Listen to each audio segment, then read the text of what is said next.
اسمي هدية السركاني، انتسبت في عام 2020. يعني أنا انتسبت لأنه كنت بشوف كتير ظلم على المرأة، يعني كمان كانت شو ما تعمل خير كانوا بيردوا لها إياه بالشر، يعني كمان كانوا يستعبدونها، كل شيء يردوا لها إياه بالظلم، بطريقة استعباد، كان شو ما تحكي ما كان أحد يسمع.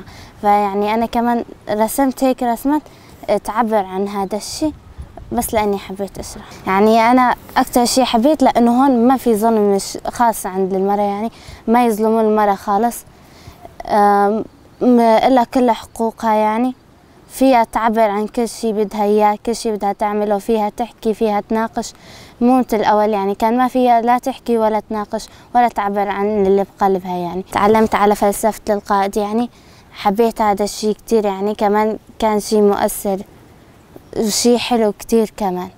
يعني الشغلات تعلمنا شغلات بالحزب ما تعلمناها ببيت أهلنا ولا بالمجتمع. يعني لما فتت على الحزب تعلمت كتير شغلات، مو بس شوي. تعلمت من الحياة العسكرية للحياة السياسية، يعني وتعلمت شو هني حقوق المرأة. يعني أول ما كنا نعرف شو حق المرأة، بس يعني كنا نعرف حق المرأة إنها باللبس أو تشلح الحجاب أو غيره، أما هلأ نعرف شو حقوق المرأة الحقيقية. يعني هي الرسمات اللي حبيت أرسمهم، يعني أما أعبر عنها إنه كيف المرأة مسجونة مقفل عليها مجنزرة بعادات وتقاليد المجتمع وبالعبودية وما تقدر حتى تحكي، يعني كيف مقفل عليها حتى ما تقدر تتحرك من مكانها.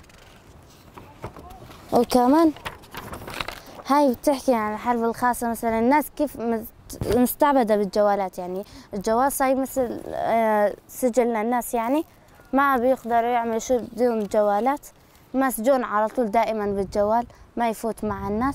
فهي كمان حبيت أرسم عن هذا الشيء. وكمان يعني هاي إنه كيف المرأة بتشيل حمل الدنيا كلياته على ظهرها، يعني كمان هي اللي تبني المجتمع كلياته، هاي كمان هيك تعني. وكمان هاي عن الوضع الحالي بسوريا يعني وليبيا، يعني كيف تركيا إنه هي تنزل على سوريا وليبيا عساكر، أما يعني تركيا هون مرسومة يعني شرحها، أما موصوف شو شكلها. هاي أنا حبيت أرسم كيف تركيا حقيقته يعني. أو هاي عن منطقتي، يعني عن راس العين، هاي يعني بدوار معروف براس العين، أما هاي كيف كانت على أيام قوات سوريا الديمقراطية، يعني بحركة حزبنا، يعني كيف كان السلام، الناس كيف تلعب وتمزح وغيره. أما كيف هون صارت الناس ميتة، الشي مكسر، يعني الشوارع مكسرة. كمان يعني هون تبدل، بدل علم يابجي حطوا علم تركيا براس العين. يعني